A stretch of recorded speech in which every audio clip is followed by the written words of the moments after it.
Good morning, Golda. You have the hiccups today. It's Thursday. No, it's Wednesday, September 29th. So you're 3 weeks and 1 day old. How is everything? The arms are constantly moving.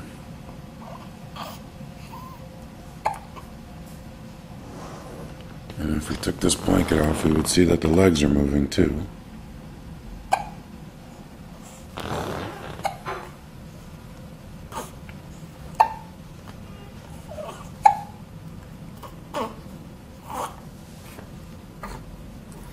I think you're saying happy birthday to your Auntie Serene.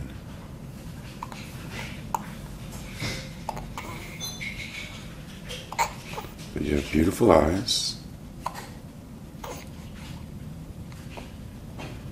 And you have a nice day.